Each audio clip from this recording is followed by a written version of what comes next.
All right. How you doing, bud? Yeah. What's going on? Like 100 grand's worth of super sport bikes out here. It's probably more than that, to be fair.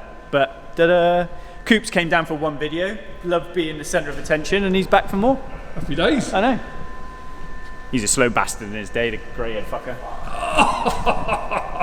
Here he goes. Find out next week. Yeah. Find out.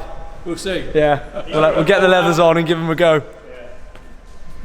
Honestly, boy will roll out an old Honda, put a set of Dunlops in it, and he's in heaven. Not enough power to crash them bikes, are they, mate?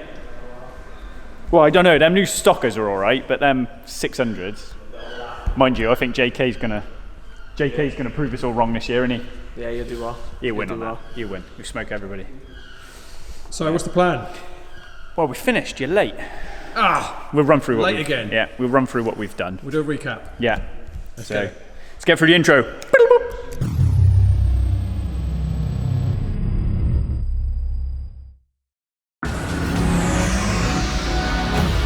Oh, so we have got A forklift in the background. we have got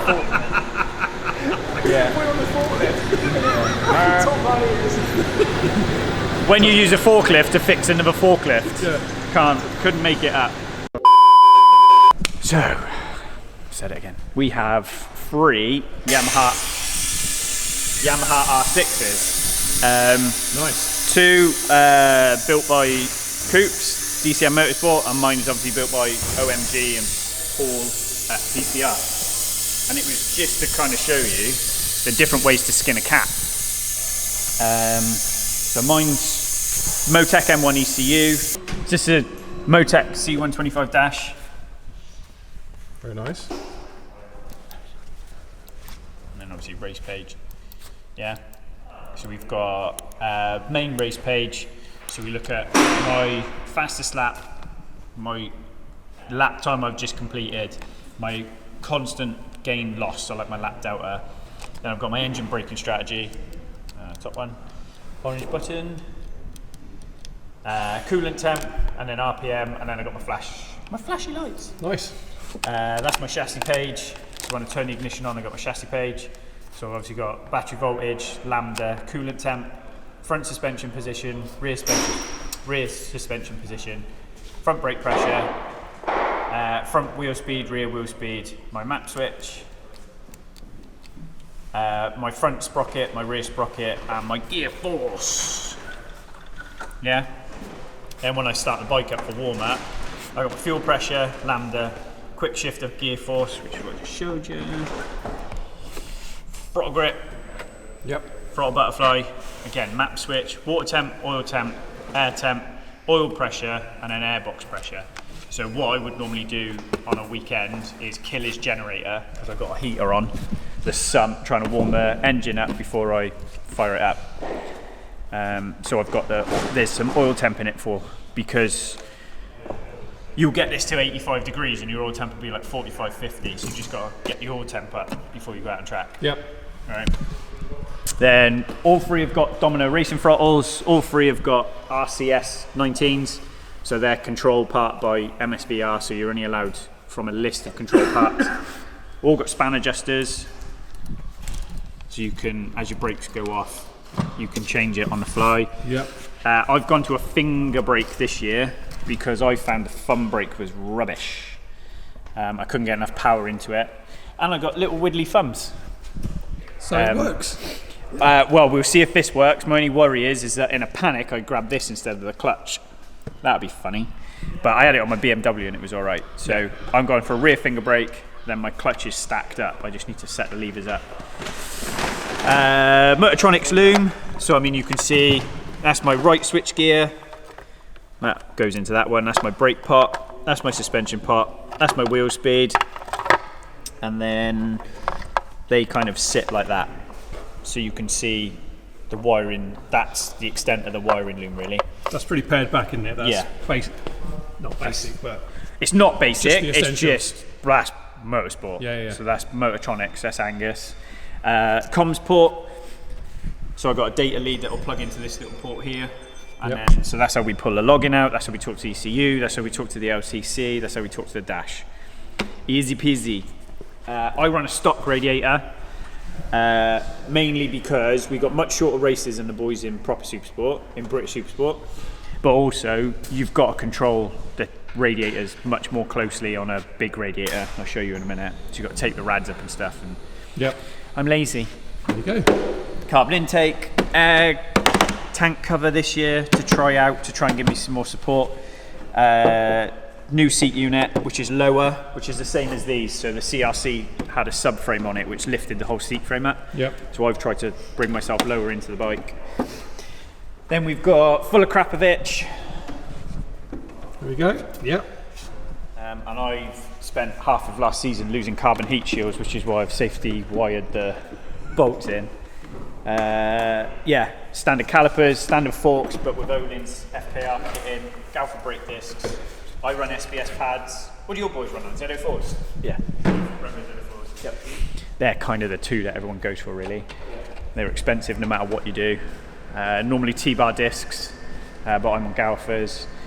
And then this side is not much else, really. I run KA sensors, pressure sensors, so I've got brake pressure, oil pressure, and gear force. So it's quick shifter one way and blipper the other way. Yep. And then obviously, like you can see, just the auto sports that just sort of clip out of the way to do all the work. RPS 40 rear shock, whereas them boys are on TTX. So if you look, the shocks look slightly different. So the gas cartridge sits along the back of the shock. Yep. Like that. Mm-hmm. And then they've got 8mm adjuster on the preload. And if I go and get my special tool, Yep. I've got pneumatic preload on mine. He's Gucci. He would have to have that, wouldn't he? So when you're in pit lane, you'd have a speed brace with an 8mm socket on to do your preload on those. Whereas on mine, you just go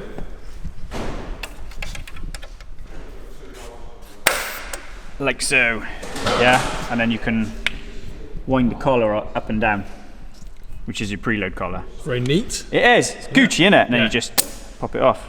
Where did that not go? Hang on me. Oh, I'm out of gas, that's why. So it's just literal nitrogen canister. Quite high pressure. Yeah, I'm out. I used it in Cartagena testing, didn't I? So I'm in the red, look. So it's probably not enough to lift it up. But all that canister does is lifts the underside of the collar, and then you turn it by hand. Yep. So this is a through rod shock. So this is a different sort of technology to what those are. Go on, then, which is best? I think it's much of a muchness. I think I could slightly feel a difference, but I could feel a difference more when the bike settled back onto the rear going into the corner. Yeah. The caveat to that is I'd done all season on my TTX, so it might be that it was the difference I felt was the fresher shock. So would I say to anyone doing, you can win British Supersport on that? Yeah. Yeah, I wouldn't say you need to go to this. The through rod shock, a lot of development was done at the TT, and the through rod shocks are good at keeping oil temps down inside the damper. So at the end of a 6-lap race or 4-lap race on a Supersport bike, it doesn't go to shit basically. But you can win. Well, they do. They win on these. So TTX is what do they call them in KTEC? It's DDS. But they've got a through rod, haven't they? Yeah. TRD now. When you switch over to these, then you've got different ECU, which I think we went into last time, haven't we? So these are basically mirror images. Yep. So you've got Mechatronic ECU. Obviously, the loom is then different because it's for this ECU. We run pretty much the same batteries, same seat units, same engine, airbox, throttle bodies. Coops has put rear brake pressure on, so if you come around here, Dab. So the boys run rear, they've got both. So they've got rear pedal brake, Yep. and they've got a special master cylinder that takes pressure in, yeah, and then lets it out. Okay. So that's brake pressure. That's the thumb brake in, this bottom one, and that's to the caliper out. So I don't run a rear pedal at all. I've just got the foot peg, I don't run the pedal, but he's done both the same. So then you've got thumb brake up here. Yeah. So some riders prefer thumb brake to a finger brake. Then obviously the switch gear to control the dash, which we'll go through in a minute. Clutch like normal. Their dampers across the frame or across the headstock, whereas mine runs up and down the side. Yep. Same again on this side, RDS, spider clip-ons, brake pressure, and then the lines come down like normal. Span adjuster. Whereas my power switch is done off the red button here. Yep. These have got an on-off switch up top. So that switches the dash on. Yeah, if I turn it off, you can see it come on. So these are ECU Master dash, but they've got 2D login in behind them. Dash like normal, so you've obviously got gear position, RPM, engine temp, last lap, best lap.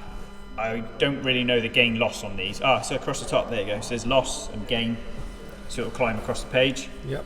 Then if we go to chassis page. No, red one.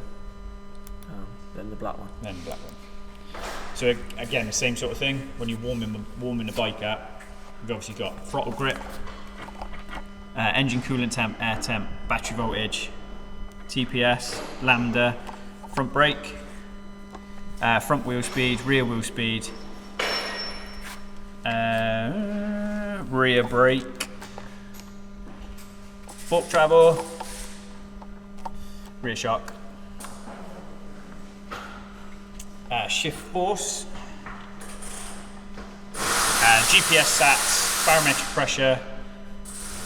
So because Coops is running 2D front and rear tyre temp and pressure, it'll pick it up. So it'll do tyre temps front and rear, oil pressure, oil temp. Both of them are reading 100, so we just got to check whether the oil temp sensors are plugged in. Fuel pressure and then front pressure, front and rear. So these have got 2D TPMS sensors fitted. So the dashes look quite a bit different. But both a lot of money when you put them through the gravel. These have got factory radiators, so GYTR radiators. Yep. And then carbon scoops. So if you look from the front, I rely on my fairing to do the work, but these have got the proper sort of World Supersport spec radiator shrouds. Yep. So that's pretty, they're pretty trick. So then you've got the tank, breather tank on one side for the fuel tank, and then this side's coolant reservoir tank. Look. So just link over. Yeah, and then if you look at the bottom, you can see the headers behind my front wheel. Yep. And then if you look at these, look, you can see the secondary rad. Oh yeah. So the radiator is massively different. And again, It's just a baby compared. Yeah, it's a lot of money. 10 Carter do a little mod. So on these, it comes out of the cooler, comes out of the heat exchanger for the oil, because these don't have an oil radiator, and then it brings it back up to the rad. 10 Carter do a mod for mine, where they bring it up off the heat exchanger and then into the return hose. Yep. And it just takes, if you think the coolant's coming out of the water pump, going through the heat exchanger and then into the engine, this just splits it off, so it doesn't put that hot coolant into the engine, and it's more efficient cooling the engine. So I'll probably change mine. It'll change that top blue hose, and then it'll come out of the heat exchanger and tee into that, and it just takes a lot of the load off the engine, or engine coolant. But yeah, and then lots of it, you can see it sort of quite similar. He's running carbon frame guards, but the rest of it is quite similar. You're on FKRs as well. Yes, we're on the same front fork kits. So it'll be interesting. So we're all off to Spain next week. So it'll be quite interesting to see. Well, Carter is quick. So See how they all compare. Yeah. So the bits we sorted last week when you saw us was we sorted his oil pressure sensor for him. So we've sorted that. So we just made up reconnected it with a DTM, 4-pin DTM, and joined that up. Then obviously swapped the oil pressure sensor for a 5-volt sensor, so that's a Delphi unit, so we've done that. Fixed his switchgear wiring, so that's the main power switch, so we sorted that, so that's the same as the other side now. It's the same as on that. Yeah. Wilf at Motor Rapido sorted out his connectors for his dash and his switchgear, because remember in the last video all the switchgear stuff was different. So Wilf's made all the adapters for those, so they're all done. What was the other thing we did? Rear brake and rear suspension, wasn't it? Yeah. So Angus at Motortronics made him these 2 adapters. So one's rear pot and one's different brake pressure sensors, and they go into the loom. So he's got some spares as well. But you can see that's obviously the loom to run with Mectronic. That's just a one-size-fits-all, and that's a custom-made motorsport loom. So you can see how much less there is to. So if you want to lift the whole front assembly of my bike off, you come down here, Dav. You undo that connector there. That one auto sport. You see it? Yeah. You undo the 4 bolts there, and then you can lift the whole section of the bike off. Oh wow. Right. Whereas this, you'd have all that loom hanging down off the side of the bike. Yep. Same with the airbox. On mine, lift the airbox off, and the throttle bodies, it's all sublooms. Right. So it all breaks down. Simple. Yes. Just a lot of monies. Yeah. But yeah, I mean that's the next. You could spend it on these. So what about weights of these bikes? How do they compare? Weight Yeah. should be pretty close. They're hard to get on a weight limit. Yeah. They are hard to get on a weight limit. Because you're limited to what you can do. You're not allowed to change wheels. So you can't run carbon. You're not allowed to run carbon wheels anyway, but you can't change wheels. So then you start getting into the trick bolts you see everywhere. Yeah. We drill the centre of bolts out of certain things to try and get weight out. We're using titanium bolts and Tie bolts Yeah, yeah. or alley where you can on the fairings. We run carbon front intake. Yeah, and I run an aluminium clock bracket, but I have got, if you stay there, that's full carbon fibre front clock bracket, so it takes away this, which is metal. The only reason I haven't run it yet is it's got a crack in the top, so I need to get that repaired. But that's full air intake scoop. very nice. So that would replace the motor. Well, they're motor breakers, isn't they? Your FIBA, No, the FIBA, that's motor holders. I've got a different subframe to him, so I run the motor holder subframe because they've had to. Oh, you haven't even done it on yours yet, have you? What's that? You're not really allowed to cut a hole in the subframe, are you? No, So I've got them shock clevises that rotate. Yeah. So what a lot of people do is, if you can see mine, look, you can see my top shock mount bolt. You just see it there. Through there, yeah. So all I do is I just put a socket through there to get that bolt undone. Yeah. You're not allowed to modify. People do, but you're not allowed to modify the frame. Yep. So what a lot of people do is cut a hole here so they can get on the bracket for the top shock. Right. What Coops is saying is his top clevis is on a bearing, so when they've undone the bottom of the shock can turn. They can twist the shock and then get on the bolt this way. Right.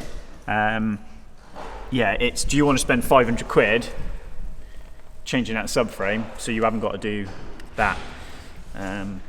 But also these snap, Right. because they're cast aluminium and they bend, so you can kind of straighten them back out again. But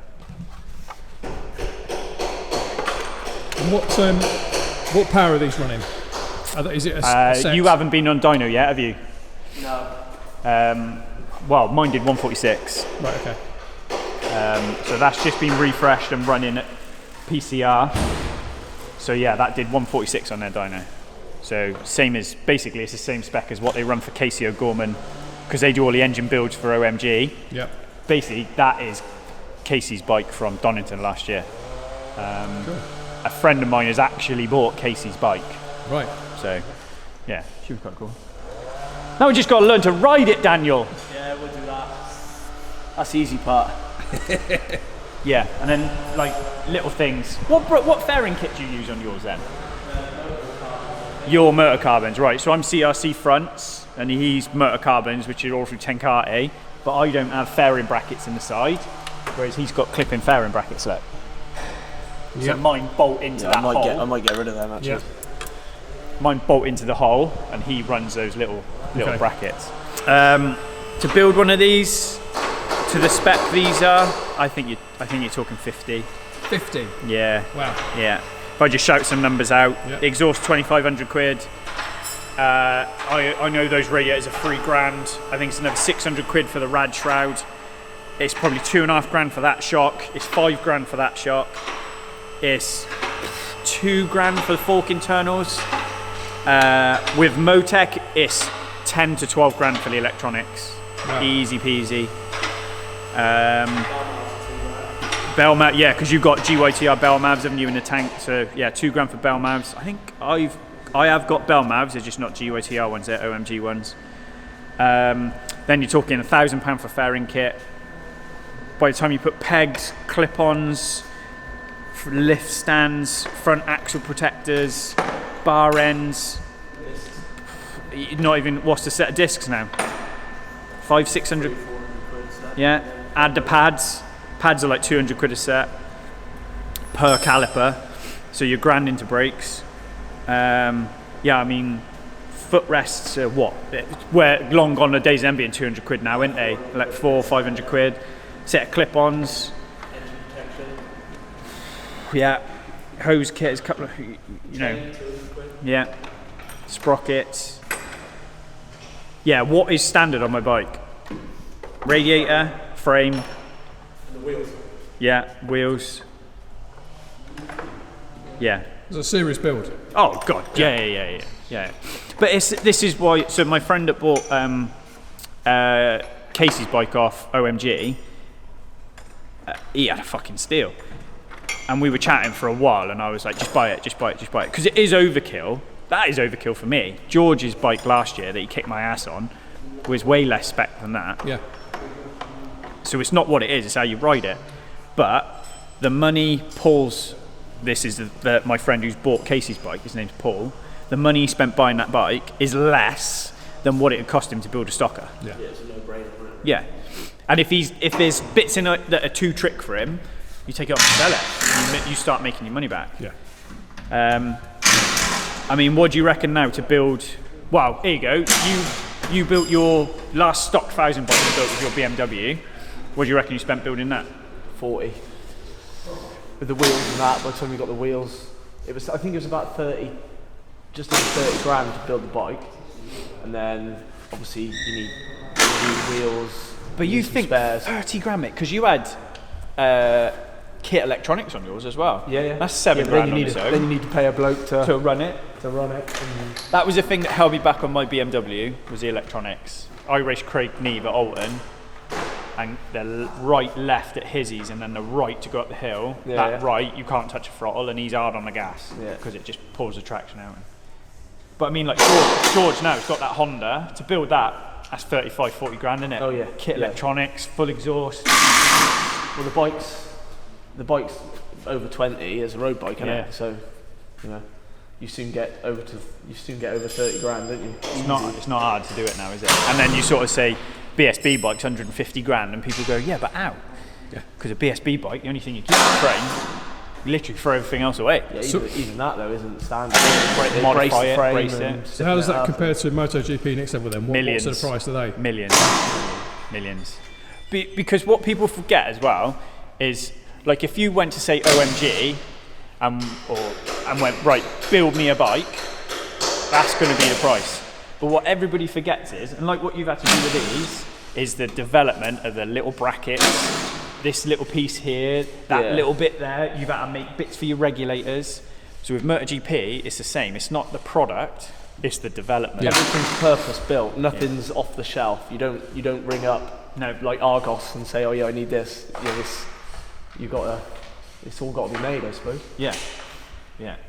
And then everything, well, they change hands. You go and buy a used MotoGP bike, it'll be nothing like the bike on the grid, and it'll be £1 million. Bloody hell. But And then what you're going through every race? Obviously doing tyres, brakes. How much do you get out of it? Well, how much should you get out of it? Well, that comes down to how much you want to be at the front. Yeah. Because what's the tyre allocation for Super Well, Sport we've now? worked out that our team probably spend about 80,000 quid in tyres for the 2 riders this year. Wow. If you use all the allocation, All, yeah. by Because the what time is it, you- 7? Huh? 7 pairs? Something like, 6, I think it's 6 rears and 5 fronts. And or they're something like that. 380 quid a pair now. But yeah, we've worked out with the testing and the bits and pieces, it's worked out at around 40,000 each rider for the tyres. To go round in circles. Yeah. And that's a hobby. Because they ain't getting paid to do that. No. You know what I mean? No. There's like, what, 10 people on the grid at VSB getting money out of the game. Yeah. So everybody else is a hobby. Everybody else is telling you that they're getting paid. Full of shit. Full of shit. Yeah. If you wanna ride 75 grand to go and ride a super sport bike, that's where it starts. I had Richard Kerr. Richard Kerr rang me Yeah. Thursday, wanting to come to Spain, and I said to him, "What are you doing this season?" He says, "I don't know yet." He says, "I got 50 grand in sponsorship." Bearing in mind he's the super stock 1000 Current champion, stock 1000 champion. and he's got 50,000, and it's not enough to get himself a ride. Wow. That's a champion. That's a champion. And he is fast. Yeah, he's fast. Lad, He's yeah. fast. and he can't get a ride. He needs another. He says he needs 80, Yeah. between 80 and 100 grand. To But get then, himself a ride. but then to go and ride where?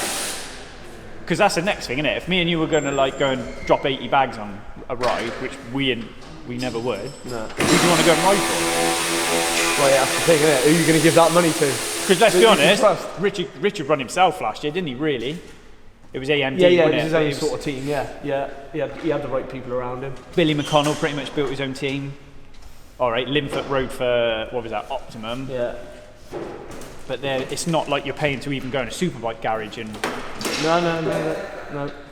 Well, no superbike team runs a stocker now, do they? No, Hawk were probably the last Hawk, ones. They yeah. were running like Tom Warden out at the back, Leon Jaycock, stuff like that. Yeah.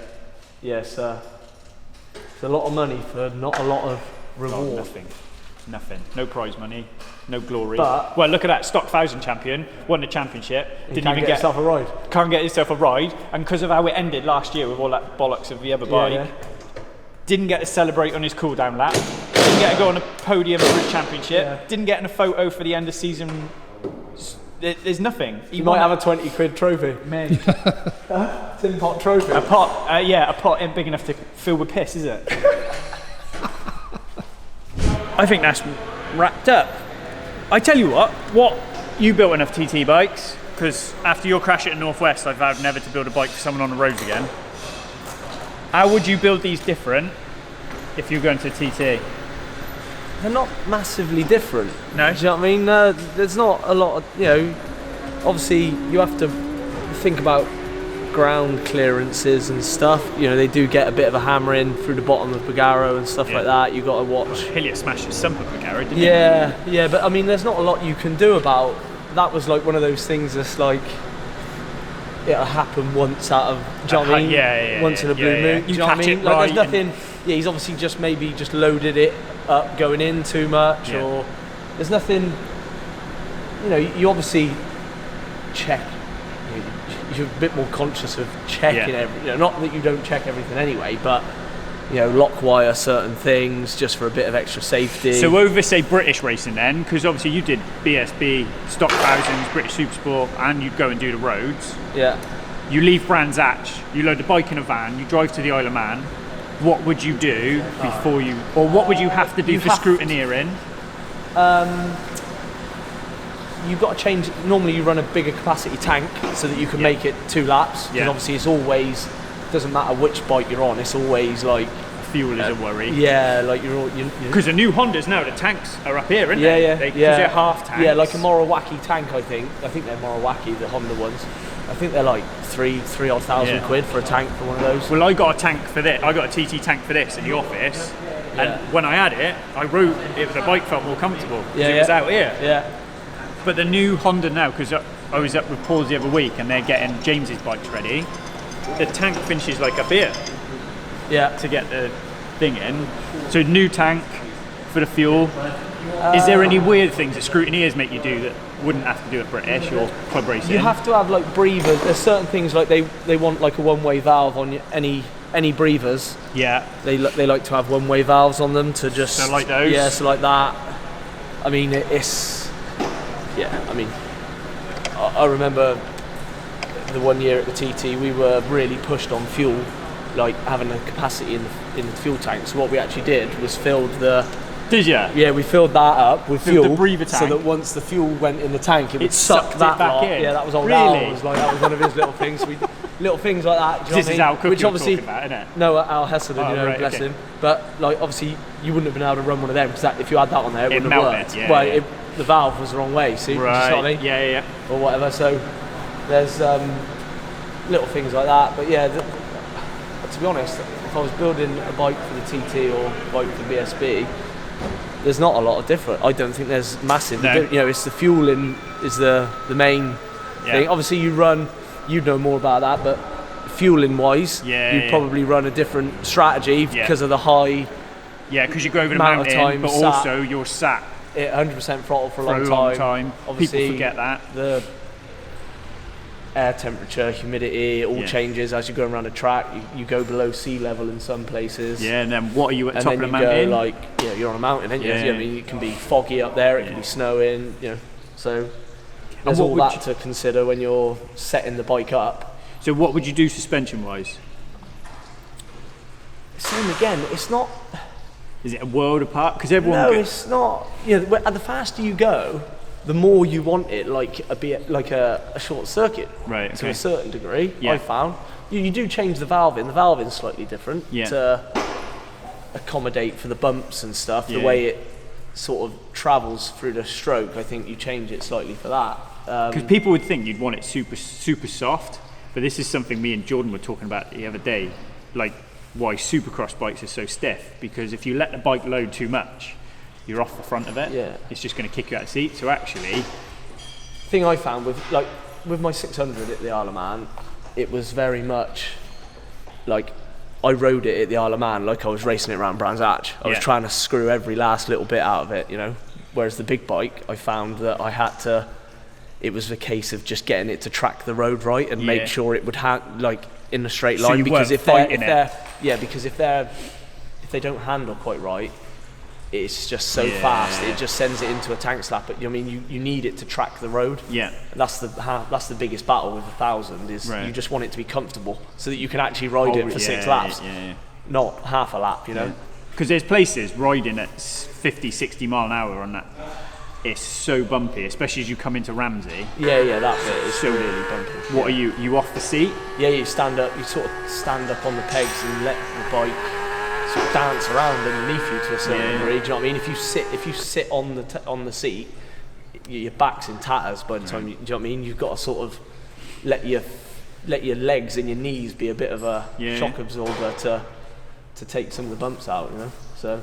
And what was your fastest lap? 128 mile an hour. So when you see Hickey doing a 136, Yeah, it's just another level, eh? It's just he's racing like he's racing round Brands Hatch. Yeah. They're pushing right to the limit. well, and there's that's, so many photos that have started to come out now where he's drifting through corners. Yeah, he's very But him and Dunlop, I would say, are a.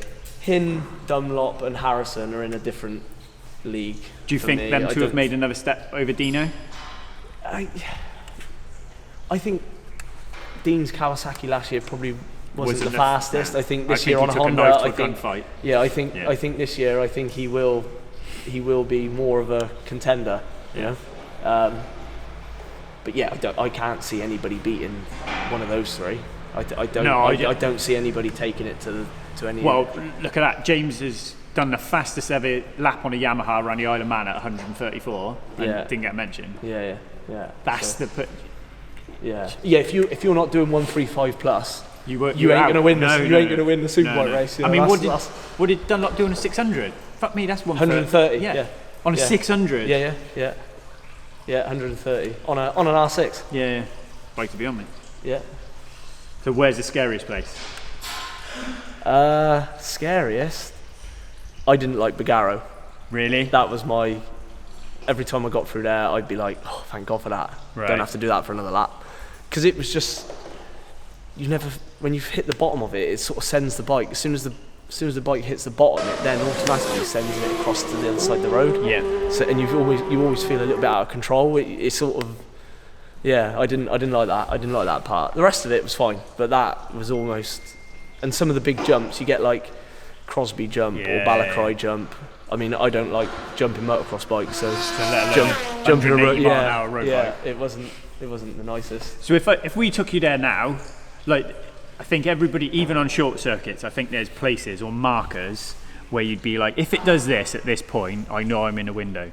So is there places at a TT where you'd be like, because you can't set it up for every corner, you just can't. So is there a place where you would go through it and then go, yeah, that's about right? Do you know what I mean? Somewhere through.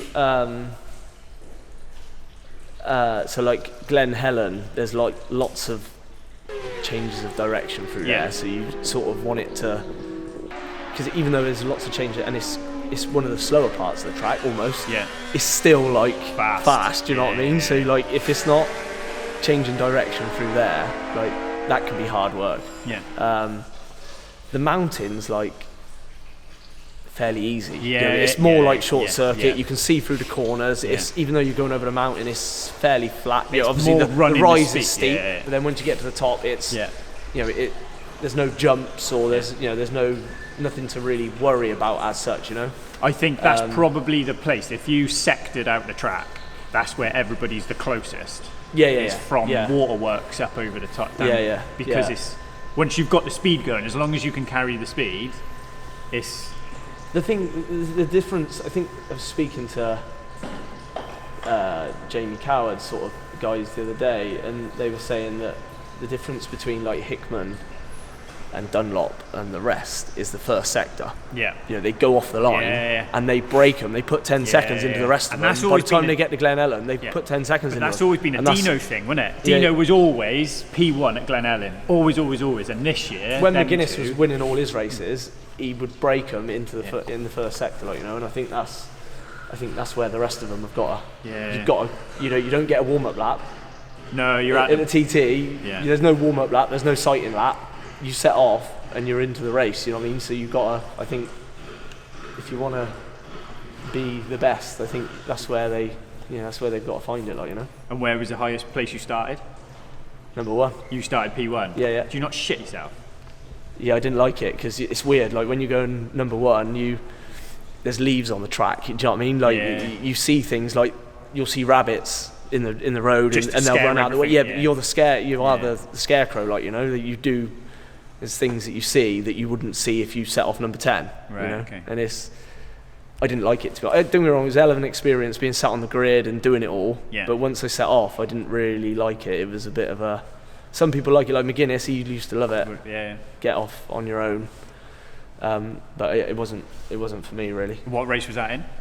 That was the Super Twin race. So it was only the little one, only the little bike. But it wasn't ideal. I didn't enjoy it that much.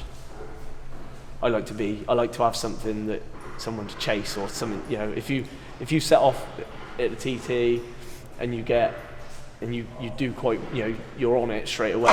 When you come out of Union Mills, you can see the person who set off 10 seconds in front. You can see them up the road. Yeah. Whereas if you don't go through that, you can't see them. Yeah. So but if you do see them, it's like a carrot. You're like, come on, then we've done all right. You push on a bit more. Because you see it so much, don't you? Where someone will, I don't know, say 4 and 5. 5 will catch up to 4 and pass him. Yeah. And then 3 laps later, 4's still on number 5's ass. Yeah. Where you've got him towed. I've done a 6-lap race round there and not seen a soul. Have you? Yeah, because the person in front of me is just edged a little bit in front of me, and I've pulled away from the person behind me. So I've done 6 laps, hour and 3/4 race, and not seen a single bike, apart from in the pits. And that's mental. Could you imagine going short circuit racing and doing a 10-lap race and leading 100 and what is it? How many miles? Well, it's 37.73 times. So 40 times 6, roughly, isn't it? It's 6 times 4. 12 miles off that. Yeah. 6, 12, 240 miles. 240 miles and not see a soul. Yeah, yeah, yeah. Strange, very strange. Have you ever had that race where you're like, I gotta fucking get off this thing? Yeah, I raced the classic bike, an old Manx Norton, and the exhaust bracket had snapped, and I think it snapped at the end of lap 1, and I held it up with my foot for the whole race, and finished the race, and I finished second. Yeah. But you were like, get me off this. Yeah, because they're so old, they vibrate so much. When you get off of it, you can't feel your hands, your feet, nothing. It's just all tingling because the vibration for that long. Yeah. And how many laps you do? It was a 4 lap, 3 lap or 4 laps. Yeah, I can't remember. It might have been 4 laps. I can't remember. But yeah, it was. Yeah, that wasn't great. Trying to race like out the front. Yeah. And hold the exhaust up with your foot. You know. Yeah. Because you're like. When you put that much effort into something, if you think that you can do something to make you know for the sake of holding it up with your foot, you do it, don't you? Do you know what I mean? You know, I don't know. It might sound stupid to some people. You know, a lot of people probably knock it on the head and just pull in, but you sort of like you put the effort in. It's a big race. You know, you want to do well, so you try and make the difference. Don't you? Well, I've had foot pegs come loose or snap off in your hand, or your bar's gone away from you, and you just kind of ride round it, don't you? Yeah. Because you're I had my shoulder. I'd done a 6-lap superbike race. I was halfway round the last lap, going through Kurt Michael, and I had a bit of a tank slapper, and it popped my shoulder out. So I pulled over, put it back in, and then finished the race. Because I'd done 5.5 laps of the race. I was like, I am finishing this race. You know what I mean? So I just, because I'm used to it coming out, so I popped it back in and finished. I think I finished 14th in the. I think that was a superbike. Yeah, it was the first superbike race. I finished 14th. So that was alright. With a dislocated shoulder. Yeah. Popped it out, put it back in. The marshals were like, what are you doing? I was like, I'm putting my shoulder back in. He was like, you sure? I was like, yeah. Then put it back in, put my helmet back on, got going again. So, yeah. So you won a British Championship. Would you give that up for a big TT win? Yeah. TT's the ultimate, isn't it? Yeah. It's like I got my British Championship trophy, and then I got my TT trophies, my replicas. I think my best finish was fourth in a proper TT race. Yeah. They mean more to me than my British Championship. It's mental, isn't it? Yeah. Because I don't know, it's the risk, isn't it? It's everything. It's the ultimate test, really. Yeah. So. Yeah. So what did you do? The Honda we built, you done a 124 on, didn't you? The little 600. 124. Yeah, MAHA. Yeah, I'm a 600, which is I'm probably more proud of that than I am the 128 on the big bike, because now they're doing 100 and. Yeah, they're 8 mile an hour faster on the big bike. I mean, whereas to be honest, if you can do 124 on a little bike on a 600 now, you're still going to be probably in the top 10. Just, do you know what I mean? Because there's not many people that can ride a little bike that hard. Yeah, you've really got to ride it hard. Like you know, there's like because that was the year you won Privateer Championship there. Yeah. So it's to do 120 mile an hour on a 600 is fairly easy. Well, I could probably jump back on one now and go do 120. But then to start finding the next couple of 10 seconds, it's a bit harder, like, Because I remember you in that weekend, the one race you were in, I had taken my lad Jack out on his little Strider, and Ali Day's boy Lawson. They were on their Striders, and we went to shop and got sweets, and we sat in the park under a treehouse in the rain, listening to your race. Oh, right, yeah. Because that was a Honda. Yeah. And it was like obviously. We built that, didn't we? We've done the Triumphs. Yeah. And then a fair bit. I've had people who want stuff sit, and I'm like, I'm not building any more stuff for roads. After your crash at Northwest. Yeah. Because I saw it on the telly as well. That was horrible. My missus done her nut. Literally crashed, and then they just cut the TV off. She's like, what the hell's going on there? Because it was you and Farquhar, wasn't it? Chasing. Well, you were on his ass for the lead, weren't you? Yeah, we were battling for the lead, and he lost the front in front of me, and I had nowhere to go, and just straight down over him. Yeah. Not decided to follow Ryan Farquhar around. No, I don't think it's over for anyone. I wouldn't discount Hillier back there in third, depending on how they get the run out. Down! Oh my goodness me! That was both of them. Ryan went down. Yeah, and then poor Malachi had exactly the same crash on Saturday, and obviously he died. Lost his life. Yeah, so I was very lucky. Very. Because what year was that? 18, something like that, 2018, 17. Because you missed the TT then, didn't you? No, I went to TT. I still went to TT. Was that your last year at TT then? Yeah, it must have been, because 19. Yeah, I think yeah. Because that was a bad year, that, wasn't it? Yeah, so... Because you said no, your hairs still stand up on your neck when you hear the bing bong. Yeah, you do. Like, yeah, they put they done like a recording of it. I think Gary, who runs the TT, from the ACU, he'd done like a recording of what he would do. Like it comes over the paddock, bing bong, and and every time you hear it, it like sends a, because it's normally like 5 minutes start, 5 minutes to start the race, and then you obviously start getting even more nervous and stuff. So yeah, it does send a bit of a shiver down your spine when you hear that stuff like that. But it's, I wouldn't change it for the world. It's the best thing I ever done. On a motorbike. I'm glad I don't do it now, but I'm glad I did it. Was it the boys that made you stop? Yeah, Or do you think it kind of run its course? Yeah, you sort of I had 2 or 3 big crashes that weren't my fault. And it makes you look at stuff differently. You just think, next time it could bite. Do you know what I mean? Like, how many times can you roll the dice before it has you? So I just sat and thought, I've done 10 years of it. I've done all right at it. I've enjoyed it. I haven't hurt myself. That's it. Let's knock it on the head. Because a lot of people can't knock it on the head. It's a drug, Well, everybody always said Guy Martin was going to kill himself there, wasn't he? And he sort of, for him to come away and say that's enough now. Yeah. Over. There's something not right there. He's neutral. And he's off. Guy Martin. Oh, Guy Martin is down in a big way through Doran's Bend, it looks like, Steve. A very fast place to jump off the bike. There's a lot of riders there that are still going round that, in reality, Shouldn't probably, you just think, why don't you just give it up? You've done it for a long time, you've done really well. Just take up commentating or something, I think the hard is, Kate doesn't like me racing, but that was always off the table.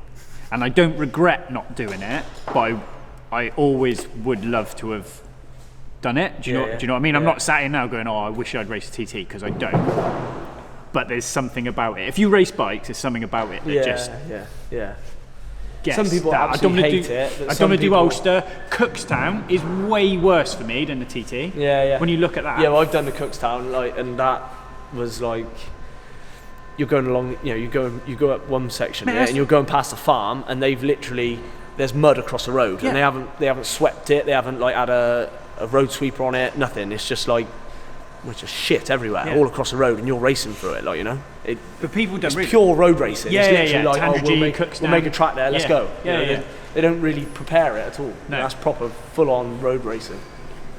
And it's, I don't know. I think over the years, me and you have lost people we know there, and it does get a bad rep. Yeah. But you talk to any bike racer, and it's just something else, isn't it? Especially if you've been there and done it. It's there's nothing else that'll replicate it. No. There's a reason MotoGP riders sit in the bushes watching it happen with fucking awe on their face, isn't there? Yeah. The only equivalent to it is, I suppose, is on the off-road version is probably like the Dakar, isn't it? Yeah. The Dakar is the same sort of thing. You're on your own. But apart from that, there's nothing. I mean, there's not a car race that's like that, is there? Really? No, you'd say the closest sort of risk-wise was probably rallying. Yeah. But even then, it's not. It isn't the same. No. Or Dakar. You're talking. We went to Spain last year, and I was chatting to James from him doing Dakar, and you sort of listened to him chatting and what he had to go through there, and prepping the bike on his own, and the night times, and then he come back to TT, and he was like, it was a doddle, but the mental side of the Dakar, he says, is way harder than the TT. Yeah. Well, it's a lot longer event as well. Yeah. He was getting back, and he hurt himself. Yeah, and then he's got to do his own bike. Yeah. You can't just hand it to a mechanic. And then he's got to give it to. It'd got to be do it himself. Like a 300 kilometre stage, but a 200 kilometre ride to the stage. Yeah. A 300 kilometre stage, and then 200 kilometres ride into the next. Yeah, that's what people don't see that on the TV. When you're watching it on the TV, you don't realise that they got to ride. One day to was the 900 kilometres Yeah. on a bike, and he goes, when he crashed and he hurt himself, they took him to the end of the stage, and then they're like, no, you haven't finished the stage. You want to do tomorrow? You've got to go back to the beginning and get here on your own. Yeah, and it's brutal. like, James brought a book out. You have to have it, but he's brought a book out about it. Yeah. But chatting to him, he's like, and you know what he's like anyway. He's just so chilled out. Yeah. But I think you're different. Like, you think of all the people we know who ride the roads, they're not like British lads. They're not full of shit. They're not bullshit. No, it's more raw. There's no bullshit involved with it. It's very much like, that's why I liked it really, because it was, you get people that turn up with their bike in the back of the van. Yeah. They pull it out and they go. Do you know what I mean? They don't. They're not worried about what their image looks like. Yeah. They're there to race a bike. Do you know what I mean? There's a little bit of a difference, whereas a lot of it at the short circuit is all about what it looks like rather than how it goes. And it's last year, me and George raced Jimmy Hind. Yeah. He ain't on socials. No. You can't find him on Facebook. No. You can't find him on Instagram, because I tried to message him after one race saying, "Well done, mate," because we didn't catch up with each other. Yeah. And there's none of this. Whereas you got club riders who are fucking bombing around in 15th who were taking photos of bullshit. Yeah, but you think they'd just won the British Championship? Yeah, it's a load of shit, isn't it? Yeah. And I'd rather be last doing PBs than slow winning races. But I don't know. That's what I liked about it, is the challenge. It's a challenge, and when you complete it, even the lad who finishes last at the TT, he's still done it. He's done it. He's prepared his bike. He's sat on that start line. He's done the hardest race on the planet for a bike. Yeah. And he's finished it. Do you know what I mean? And he gets clapped in by the spectators just as much as the winner does. You know, everyone, the people that are watching it appreciate what they've just been through, like, you know. Yeah. So, because who you running at TT this year? Is it David Brook again? Dave Brook again, yeah. So that should be quite good. Right. Yeah. Right. He's only done a couple of years on the road racing, so he's sort of still learning, but he's doing it the right way, nice and steady. Nothing. He's not trying to break the lap record. Trying to put himself in the hedge. He's just all good. This is like why I come racing with you, because if I had to do it on my own, it's hard work. Yeah. But the experience you've got. Yeah, that's it. You got, when you've done it for so long. Don't get me wrong, I wasn't like the fastest, but I'd done it for a long time, and you sort of get to know the right people that to learn from, because there's a lot of people who you don't want to be learning from. Do you know what I mean? Yeah. So you sort of get to know the right people, and it's just experience, isn't it? I've raced all over really, so. But it's like it helps. I think as well, like your calmness, you can't bite the screen there, can you? You can't push harder enough. You can't push beyond. Like, we're a short circuit, you can push harder and crash or go slower. Yeah, if you try too hard at the TT, you almost go. You just sort of go slower. Like you come in and practice, and you think, oh yeah, that's going to be a really good lap, and then you look at the timesheets, like, oh shit. Yeah. And then when you go out and like just chill and just enjoy it, you come in and you're like, oh, that was all right. That was a good lap time. It all changes. Right, let you go, mate. Finish your bike. Finish off. Yeah, I've got to go stick stickers on now. That's the next job. I've got to stick stickers on. I just got to do everything. I fixed yours. I just got to do mine now. Yeah, he's fixed mine. He's just got. All right. Get them loaded Saturday. Yeah, this time next week we'll be in Spain. So sweet. Yeah, give the guys a follow. So it's, what's the team? It's JD Motorsport, and then on Instagram you're Dan Cooper Motorsport, isn't it? Yeah. So give guys a follow. And the life of a TT racer, eh? Right. Never believe. Everyone thinks it's. Wow. Well, I've known him years and years, but it's not fast. It's not as flash as people think, is it? It's literally. No, it's quite. Yeah. Wow. Yeah. It's a different type of person. Yeah, it is. It's more raw, isn't it? It's more. I don't know. It's just parked up on mud. Yeah. Well, yeah. It's just. Yeah. There's just no bullshit. Do you know what I mean? You just. I don't know. They send you off and you're off, ain't you? Do you know what I mean? It's just. Well, the fact that you don't get a warm-up lap, you're off, ain't you? Out of bed in the morning. Yeah, you go from 0 mile an hour to 180 in less than 30 seconds. Yeah. Do you know what I mean? Yeah. Between brick walls and hedges. Yeah. That sums it up for me. Well, that's perfect quote there. Yeah. You don't, do you? You as fast as it goes. Off down Bray Hill. It's as fast as it goes. Yeah. You don't set, even on a big bike, like you're full throttle. From off the start line. When you go through on a flying lap, it's probably not. You don't. you know, on a 600, on a flying lat, you don't even let off going down brake. You know what I mean? You're just literally behind the screen, just, you know. So that's like 100 and yeah. Well, they used to have a opposite the grandstand on the start line. They had a little speed trap display, speed trap, so that people in the grandstand could see. And Dad said he used to see me coming through, and it'd be 170 mile an hour. Well, you ain't even hit the top of Bray Hill yet. Do you see what I mean? So when you go past the start line, you're doing 170, and then you've still got like another, I don't know, quarter of a mile before you go down Bray Hill, and then you're going to accelerate even more. And people forget, before you get to Bray Hill, there's a jump St Ninian's Crossroads. Yeah. You're off the floor, aren't you? Yeah. At an angle. Yeah. You jump. Yeah, you lean over it.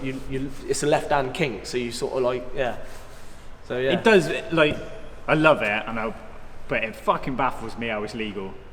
Well, it wouldn't if it didn't have history. If they decided they wanted to make a race round Swindon today or tomorrow, it would physically wouldn't happen. Well, they wouldn't allow it. White races and stuff like that. It's never happened, didn't they? Yeah, it would never happen. Like, you know, it's only because it's got so much history to it, and it's happened for so long that they let it carry on, I suppose. There was a really interesting podcast on Chasing a Racing by the clerk of the course. I can't think of his name. Gary Thompson. Is it Gary Thompson?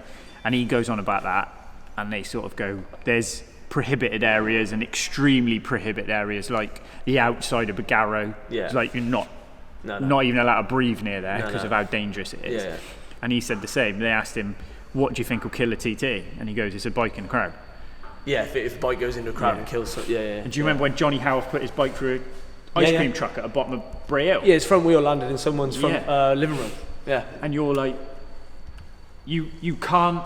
The rawness of it is a fact that you can lean on the banking on the exit of fucking Craignabar and have a bike pass you at 180 mile an hour. Yeah.